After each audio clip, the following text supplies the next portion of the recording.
Hi అండి, నమస్తే. నేను Jhansi. Welcome to our channel Jhansi cooking gardening vlogs. ఎలా ఉన్నారండి? అందరూ బాగున్నారా? నేనైతే చాలా బాగున్నాను. మీరు కూడా చాలా బాగుండాలని మనస్ఫూర్తిగా కోరుకుంటున్నాను. ఈరోజు అందరికీ ఉపయోగపడే అద్భుతమైన అమేజింగ్ కిచెన్ టిప్స్ మీ ముందుకు తీసుకొచ్చేసానండి. వీడియోని ఎక్కడ కూడా స్కిప్ చేయకుండా చివరి వరకు చూసి వీడియో నచ్చితే చిన్న లైక్ చేయండి ఫ్రెండ్స్. ఫస్ట్ టైం మన ఛానల్ ఎవరైనా చూస్తుంటే ప్లీజ్ అండి ప్రీవియస్ వీడియో చూసి మీకు నచ్చితేనే ఛానల్ని సబ్స్క్రైబ్ చేసుకోండి. ఎంతవరకు మన ఛానల్ ఎంతగానో ఆదరించి సపోర్ట్ చేసి సబ్స్క్రైబ్ చేసిన ప్రతి ఒక్కరికి కూడా చాలా థ్యాంక్స్ అండి. ఇలానే సపోర్ట్ చేయండి. మన ఛానల్ ఇంకా మంచి న్యూ టిప్స్ షేర్ చేస్తూ ఉంటాను. ఈరోజు పెళ్లి రోజు పుట్టినరోజు జరుపుకున్న ప్రతి ఒక్కరికి కూడా హార్ట్ఫుల్ కంగ్రాట్స్ అండి. Many more happiness of the day. ఇలాంటి పెళ్లి రోజులు పుట్టినరోజులు ఎన్నో జరుపుకోవాలని మనస్ఫూర్తిగా కోరుకుంటున్నాను. చిన్న రిక్వెస్ట్ అండి, మన ఫస్ట్ ఛానల్ని ఎంతగానో ఆదరించారు కదండి, సెకండ్ ఛానల్ కూడా స్టార్ట్ చేశానండి. మీ అందరికీ తెలిసిందే, లింక్ డిస్క్రిప్షన్లో ఇస్తానండి. ఆ ఛానల్ కూడా సపోర్ట్ చేసి సబ్స్క్రైబ్ చేస్తారని ఆశిస్తున్నాను. ఇంకా లేట్ చేయకుండా వీడియోలోకి అయితే వెళ్ళిపోదాం. ఫస్ట్ టిప్ని తెలుసుకుందాం. సాగిపోయిన రబ్బర్ బ్యాండ్స్ని ఎందుకు పనికిరాని పడేస్తూ ఉంటాం కదండి, మళ్ళీ చక్కగా రీయూజ్ చేసుకోవచ్చు.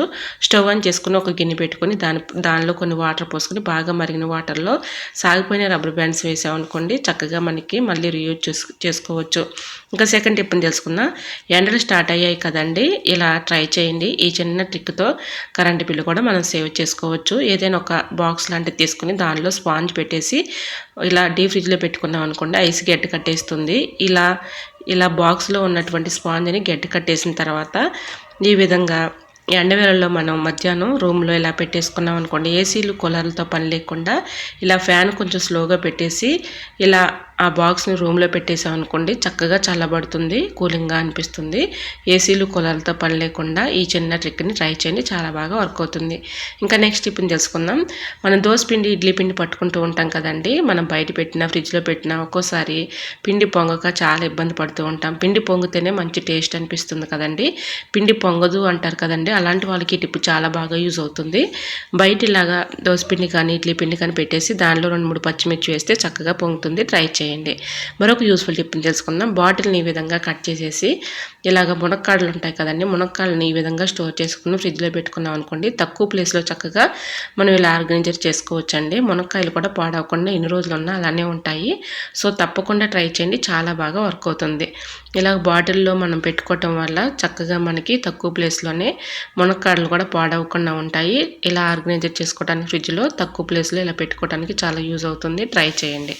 మరొక యూస్ఫుల్ టిప్ తెలుసుకునే ముందు చిన్న రిక్వెస్ట్ అండి, ఈ టిప్స్ అన్నిట్లో ఏ టిప్స్ అయితే యూస్ఫుల్గా ఉన్నాయో, ఏ టిప్స్ అయితే నచ్చాయో తప్పకుండా కమెంట్ సెక్షన్లో కమెంట్ చేయడం మాత్రం మర్చిపోకండి ఫ్రెండ్స్. ఏదైనా ఒక బౌల్ తీసుకొని దానిలో పచ్చిమిర్చిని తొడుములు మనం తీసేసిన తర్వాత పాడవేస్తూ ఉంటాం కదండి, పడేయకుండా ఇలా యూజ్ చేసుకోవచ్చు. ఒక నైట్ అంతా ఇలా పచ్చిమిర్చి తొడుములు నానబెట్టేసుకొని ఇలాగ వాటర్ని ఏదైనా ఒక స్ప్రే బాటిల్లో పోసుకొని మన ఇంట్లో ఉన్న పూల మొక్కలకి స్ప్రే చేసామనుకోండి, పూల మొక్కలపై ఉన్నటువంటి పెస్ట్ కానీ మిల్లీ బాగ్స్ కానీ అన్నీ కూడా తొలగిపోతాయి. ట్రై చేయండి. మరొక యూస్ఫుల్ టిప్ తెలుసుకున్నాం. ఇలాగ మనం దోసపిండి కానీ ఇడ్లీ పిండి కానీ పట్టుకునేటప్పుడు ఐస్ క్యూబ్స్ 4 వేసేసుకున్నాం అనుకోండి, చక్కగా పిండి టేస్టీగా ఉంటుంది, పులియకుండా ఉంటుంది. ట్రై చేయండి. మరొక యూస్ఫుల్ టిప్ని తెలుసుకుందాం. ఇలా స్క్రబ్బర్ తీసుకొని మనం స్క్రబ్బర్ని ఏం చేస్తామంటే గిన్నెలు కడిగినప్పుడు అందులోనే వేసేస్తూ ఉంటాము. స్క్రబ్బర్ అంతా కూడా నానిపోతుంది, లేదంటే మనకి దీనికి తెలియకుండానే క్రిములు బ్యాక్టీరియా ఫామ్ అవుతూ ఉంటుంది. అటువంటి ఇబ్బంది లేకుండా ఉండాలంటే ఇలాగ స్క్రబ్బర్ని శుభ్రంగా క్లీన్ చేసేసుకున్న తర్వాత ఇలాగ ఒక దారాన్ని ఇలా ముడిలాగా వేసేసుకొని ట్యాప్కి తగిలించుకుంటే నీళ్ళన్నీ కారిపోతాయి, స్క్రబ్బర్ కూడా పాడవకుండా ఉంటుంది, ఎటువంటి క్రిములు కానీ అలాంటివి తొలగిపోతాయి. ట్రై చేయండి. మిక్సీ జార్ క్లీన్ చేసుకున్న తర్వాత ఇలానే పెట్టేస్తే అది వెంటనే డ్రై అయిపోదు కదండి, మిక్సీ గిన్నె కూడా రిపేర్ వచ్చేసే ఛాన్స్ అయితే ఉంటుంది. అంటే వాటర్ ఎక్కువగా మనం అందులోనే ఉంచకూడదు కాబట్టి వెంటనే డ్రై అయిపోవాలి అంటే ఒక స్పూన్ ఈ విధంగా పెట్టేస్తే ఇలా మనం గోడుగా పెట్టుకున్నాం అనుకోండి, చక్కగా వాటర్ అంతా పోతాయి, డ్రై అయిపోతుంది, వెంటనే మన పని ఈజీగా సులభంగా చేసుకోవచ్చు. నెక్స్ట్ టిప్ని తెలుసుకుందాం. ఇలా దాల్చిన చెక్కని పౌడర్, దాల్చిన చెక్క ఉంటుంది కదండి, మన వంటల్లో యూజ్ చేస్తూ ఉంటాము. దాల్చిన చెక్క తీసుకొని ఏదైనా ఒక బౌల్లో వేసేసుకోవాలండి, అది పౌడర్ లాగా ప్రిపేర్ చేసుకొని దానిలో ఒక స్పూన్ తేనె వేసేసుకొని ఇలా మనం మొటిములు తగ్గిన తర్వాత అక్కడక్కడ మచ్చల్లాగా ఉంటుంటాయి కదండి, పడుకునే ముందు ఇలాగా ఆ మొటిముల మచ్చల పైన ఇలా పెట్టేసుకున్నాం అనుకోండి, క్రమేణా తగ్గిపోతాయి. సో తప్పకుండా ట్రై చేయండి. మరొక యూస్ఫుల్ టిప్ని తెలుసుకుందాం. ఏదైనా ఒక బౌల్ తీసుకొని దానిలో ఇలా ఆయిల్ అయితే అప్లై చేయాలండి, ఎందుకంటే మనకి చపాతీ పిండి మనం ఒక్కొక్కసారి కలిపినప్పుడు మనకి సరిపోను యూజ్ చేసుకుని ఒక్కొక్కసారి మిగిలిపోతూ ఉంటుంది కదండి చపాతీ పిండి. అలా మిగిలిపోయినప్పుడు ఇలా బాక్స్లో స్టోర్ చేసుకుని ఫ్రిడ్జ్లో పెడుతూ ఉంటాము. ఎంత బాక్స్లో స్టోర్ చేసుకున్నా మళ్ళీ మనం నెక్స్ట్ డే మనం యూజ్ చేసుకోవాలి అనుకున్నప్పుడు పిండి ఎండిపోయినట్లుగా అలా ఉంటూ ఉంటుంది కదండి. అలా లేకుండా పొడి బారకుండా ఉండాలి అంటే ఇలా కొంచెం బాక్స్ అడుగున ఆయిల్ అప్లై చేసేసి పిండిని పెట్టుకున్నాం అనుకోండి, నెక్స్ట్ డే మనం యూజ్ చేసుకున్న పిండి ఎండిపోకుండా చక్కగా ఉంటుందండి. ట్రై చేయండి. మరొక యూస్ఫుల్ టిప్ని తెలుసుకుందాం. ఇలా గ్యాస్ స్టవ్ పైన గ్యాస్ బర్నర్ పైన పేస్ట్ వేయండి, చూస్తే ఖచ్చితంగా ఆశ్చర్యపోతారు. ఇలా గ్యాస్ బర్నర్లో మనం ఒక్కోసారి గ్యాస్ ఆన్ చేసినప్పుడు సైడ్ నుంచి మంట వేస్ట్ అవుతూ ఉంటుంది కదండి. ఇలా గ్యాస్ కూడా చాలా వరకు వేస్ట్ అయిపోతూ ఉంటుంది. అటువంటి ఇబ్బంది లేకుండా ఉండాలి అంటే ఇలా గ్యాస్ బర్నర్కి కొంచెం మనం యూజ్ చేసుకునే టూత్ పేస్ట్ ఉంటుంది కదండి, ఆ పేస్ట్ అప్లై చేసి కొంచెం డ్రై అయిన తర్వాత గ్యాస్ బర్నర్ పెట్టి ఇలాగా మనం గ్యాస్ ఆన్ చేసామనుకోండి, గ్యాస్ అంతా సైడ్ నుంచి వేస్ట్ అవ్వకుండా మంట అలానే ఉంటుందండి. గ్యాస్ కూడా మనం ఆదా చేసుకోవచ్చు. సో తప్పకుండా ట్రై చేయండి. ఈ టిప్ చాలా బాగా యూజ్ అవుతుందండి.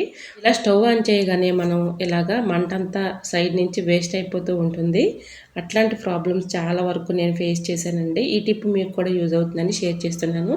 చాలా బాగా వర్క్ అవుతుంది. ఇలాగా కొంచెం కోల్గేట్ టూత్ పేస్ట్ వేసేసి డ్రై అయిన తర్వాత ఇలాగ ఆన్ చేసుకున్నాం అనుకోండి, మంటంతా వేస్ట్ అవ్వకుండా ఉంటుంది. సో తప్పకుండా ట్రై చేయండి. మరొక యూస్ఫుల్ టిప్ని తెలుసుకుందాం. ఏదైనా ఒక గిన్నె తీసుకొని స్టవ్ ఆన్ చేసుకొని గిన్నెలో కొన్ని వాటర్ పోసుకొని జామాకులను ఒక 7-8 తీసుకొని ఇలాగ మొత్తం కూడా వాటర్లో క్లీన్ చేసుకొని ఆ వాటర్లో మరిగే వాటర్లో వేసుకోవాలండి. ఒక గుప్పు రైస్ కూడా తీసుకొని అందులో వేసేసుకొని బాగా మరిగించుకోవాలి. ఇలా మరిగించుకున్నటువంటి వాటర్ని ఏదైనా ఒక స్ప్రే బాటిల్లో పోసుకొని మనం తలస్నానం చేసే ముందు ఇలాగా ఆ జుట్టుకంతా కూడా అప్లై చేసేసి మన హెయిర్స్కి పాయలుగా తీసి ఇలా కొంచెం కొంచెంగా స్ప్రే చేసుకున్నాం ఓకే. లేదంటే కొంచెం కొంచెంగా మనం చేత్తో ఇలాగ పాయలుగా తీసేసి మన హెయిర్స్కి అప్లై చేసేసి ఒక నైట్ అంతా అలా ఉంచేసుకుని మార్నింగ్ తలస్నానం చేసామనుకోండి, మన హెయిర్స్లో ఉన్నటువంటి చుండ్రు సమస్య తగ్గుతుంది. అలానే మన జుట్టు కూడా పాత వెంట్రుకలు ఊడిపోయినా కొత్త వెంట్రుకలు రావడానికి చాలా చక్కగా యూజ్ అవుతుందండి. ఇలా ఇందులో రైసు జామాకులు వేసాం కాబట్టి జుట్టు ఎదుగుదలకు చాలా చక్కగా మనకి పనిచేస్తుందండి. మంచి శక్తివంతంగా ఉంటాయి వెంట్రుకలు కూడా. ఇలా దురద సమస్య కానీ చుండ్రు సమస్యలు కానీ తగ్గిపోతాయి. సో తప్పకుండా ట్రై చేయండి. మరొక యూస్ఫుల్ టిప్ని తెలుసుకుందాం.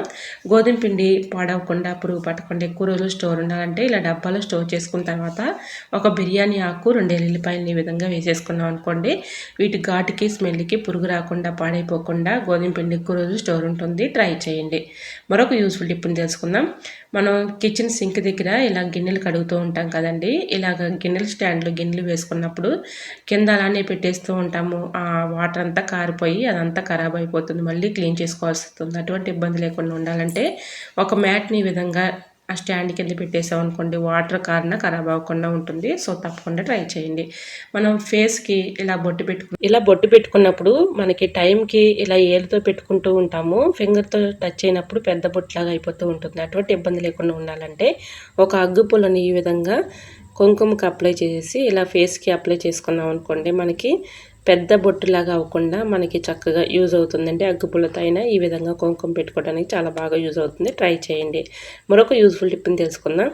గ్యాస్ సిలిండర్ మార్చినప్పుడు ఏమవుతుందంటే గ్యాస్ అంతా లీక్ అయిపోయి చాలా వరకు కూడా మనం నష్టపోతూ ఉంటాం కదండి. ఇలా గ్యాస్ సిలిండర్ మార్చినప్పుడు మనం ఈ విధంగా చెక్ చేసుకున్నాం అనుకోండి, ఎటువంటి ప్రాబ్లం అయితే ఉండదు. ఇలా మనం గ్యాస్ సిలిండర్ ఓపెన్ చేసినప్పుడు అక్కడ హోల్ ఉంటుంది కదండి, ఆ హోల్లో కొన్ని వాటర్ పోసుకుంటే మనకి బుడగలుగా వస్తున్నాయి అనుకోండి, అది లీక్ అవుతుందని అర్థం. లేదు మనకి మామూలుగానే ఉంది అనుకుంటే గ్యాస్ లీక్ అవ్వట్లేదని అర్థం. సో యూజ్ఫుల్ టిప్ తెలుసుకుందాం. బియ్యం పురుగు పట్టకుండా పాడవకుండా ఎక్కువ రోజులు స్టోర్ ఉండాలంటే ఇలా ట్రై చేయండి. బియ్యంలో ఇలాగా రైస్ బ్యాగ్లో ఎండుమిర్చిని అక్కడొకటి వేసేసుకొని ఇలా బియ్యం అంతా కూడా మిక్సింగ్ చేసుకున్నాం అనుకోండి, బియ్యం పురుగు పట్టకుండా ఎక్కువ రోజులు స్టోర్ ఉంటాయి. సో తప్పకుండా ట్రై చేయండి. మరొక యూస్ఫుల్ టిప్ని కూడా తెలుసుకుందాం. రైస్ బ్యాగ్ ఎప్పుడైనా మనం ఇలాగ క్లోజ్ చేసుకున్న తర్వాత గాలాడకుండా ఒక ఓల్డ్ బ్యాంగిల్ని ఈ విధంగా వేసేసుకున్నాం అనుకోండి, బియ్యం ఎక్కువగా పురుగు పట్టకుండా ఎన్ని రోజులున్నా అలానే ఉంటాయండి. ఇలా ట్రై చేయండి, చాలా బాగా వర్క్ అవుతుంది. మరొక యూస్ఫుల్ టిప్ని తెలుసుకుందాం. ఈ టిప్ తెలుసుకునే ముందు చిన్న రిక్వెస్ట్ అండి, ఫస్ట్ టైం మన ఛానల్ ఎవరైనా చూస్తుంటే ప్లీజ్ అండి ప్రీవియస్ వీడియో చూసి మీకు నచ్చితేనే ఛానల్ని సబ్స్క్రైబ్ చేసుకోండి. స్టీల్ స్క్రబ్బర్ ఉంటుంది కదండి, మనం గిన్నెలతో ఇలాగా క్లీన్ చేస్తూ ఉంటాము. స్టీల్ స్క్రబ్బర్ని తీసుకుని ఈ విధంగా మధ్యలో నుంచి ఒక థ్రెడ్ని గట్టిగా ఉన్నటువంటి థ్రెడ్ని తీసుకుని బాటిల్ని ఈ విధంగా కట్ చేసుకోవాలండి.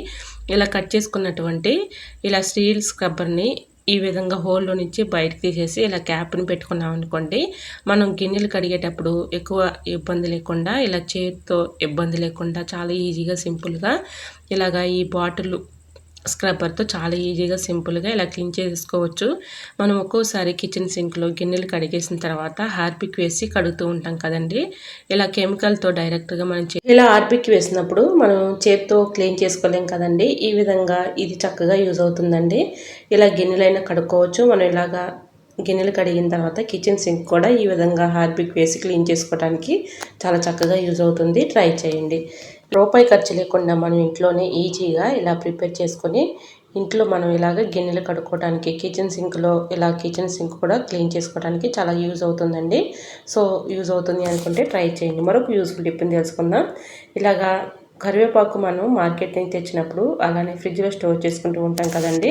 ఫ్రిడ్జ్లో కన్నా కూడా ఈ చిన్న టిప్ని ట్రై చేయండి. చాలా బాగా వర్క్ అవుతుంది. మనం ఫ్రిడ్జ్లో పెట్టినా పెట్టకపోయినా ఇలా బయట ఉన్నా కూడా ఇలా కరివేపాకు చక్కగా ఫ్రెష్గా ఉంటుందండి. ఒక బాటిల్ నిండా వాటర్ తీసుకొని దాని నిండుగా ఇలాగ వాటర్ పోసుకొని కరివేపాకు కొమ్మల్ని ఈ విధంగా పెట్టేసుకున్నాం అనుకోండి, ఎన్ని రోజులున్నా కూడా కరివేపాకు వదిలిపోకుండా ఎండిపోకుండా ఉంటుందండి. ఒకసారి ట్రై చేయండి. చాలా బాగా వర్క్ అవుతుంది. 2 డేస్కి 3 డేస్కి వాటర్ మార్చుకుంటూ ఉంటే సరిపోతుంది. సో తప్పకుండా ట్రై చేయండి. మరొక యూస్ఫుల్ టిప్ని తెలుసుకుందాం. బియ్యం పురుగు పట్టకుండా పాడవకుండా ఉండాలంటే ఇలా ఎల్లుల్లిపాయల్ని ఈ విధంగా బియ్యంలో మిక్సింగ్ చేసేసి మళ్ళీ రైస్ పోసేసుకున్నాం అనుకోండి, మనకి వాటికి స్మెల్కి పురుగు రాకుండా పాడైపోకుండా ఎక్కువ రోజులు స్టోర్ ఉంటాయండి. ట్రై చేయండి. మరొక యూస్ఫుల్ టిప్ తెలుసుకునే ముందు చిన్న రిక్వెస్ట్ అండి. ఈ టిప్స్ అన్నింటిలో ఏ టిప్స్ అయితే యూస్ఫుల్గా ఉన్నాయో, ఏ టిప్స్ అయితే నచ్చాయో తప్పకుండా కమెంట్ సెక్షన్లో కమెంట్ చేయడం మాత్రం మర్చిపోకండి ఫ్రెండ్స్. ఏదైనా ఒక బౌల్ తీసుకొని దానిలో మనం యూజ్ చేసుకునే టూత్పేస్ట్ ఉంటుంది కదండి, ఆ పేస్ట్ కొంచెం వేసేసుకొని ఒక టీ స్పూన్ బేకింగ్ పౌడర్ వేసేసుకోవాలండి. ఇలా దీనిలో 2 లవంగాలను కూడా వేసుకోవచ్చు. నేను ఆ వీడియో క్లిప్పింగ్ మిస్ అయిందండి, సారీ. ఇలాగ లవంగాలను కూడా ఆ వాటర్లో ఒక 1 అవర్ పాటు ఇలాగా ఈ 3 కూడా మిక్సింగ్ చేసేసుకొని కొంచెం వెనిగర్ వేసేసుకొని ఇవి మొత్తం కూడా కలిసేలాగా ఇలా కలుపుకొని ఒక 1 అవర్ పాటు పక్కన ఉంచేసి 1 అవర్ తర్వాత ఏదైనా ఒక స్ప్రే బాటిల్లో పోసుకొని ఇలా ఉంచేసుకున్నాం అనుకోండి, మనం నైట్ గిన్నెలు కడిగేసిన తర్వాత గ్యాస్ స్టవ్ దగ్గర, ఫ్లోర్ మీద, కిచెన్ సింక్లో, గ్యాస్ సిలిండర్ దగ్గర ఇలా కొంచెం కొంచెంగా స్ప్రే చేసాం అనుకోండి, వీటి ఘాటుకి స్మెల్కి బొల్లులు కానీ, బొద్దింకలు కానీ, ఈగలు కానీ, చీమలు కానీ, పురుగులు కానీ ఇవేమీ కూడా రాకుండా ఉంటాయండి. వీటి ఘాటుకి స్మెల్కి అవి దూరంగా పారిపోతాయి. ట్రై చేయండి. ఐ హోప్ ఈ టిప్స్ అన్ని మీకు నచ్చాయి అనుకుంటున్నా. నచ్చితే మాత్రం ప్లీజ్ అండి వీడియో లైక్ చేసి మీ ఫ్రెండ్స్ అండ్ రిలేటివ్స్ షేర్ చేయండి. ఫస్ట్ టైం మన ఛానల్ ఎవరైనా చూస్తుంటే ప్లీజ్ అండి ప్రీవియస్ వీడియో చూసి మీకు నచ్చితేనే ఛానల్ని సబ్స్క్రైబ్ చేసుకోండి. ఓకేనండి, మరికొన్ని టిప్స్తో మళ్ళీ మీ ముందుకు వచ్చేస్తానండి. అంతవరకు బాయ్. అందరూ బాగుండాలి, అందులో నేను ఉండాలని ఆశిస్తూ నేను మీ Jhansi. Thanks for watching. Bye bye.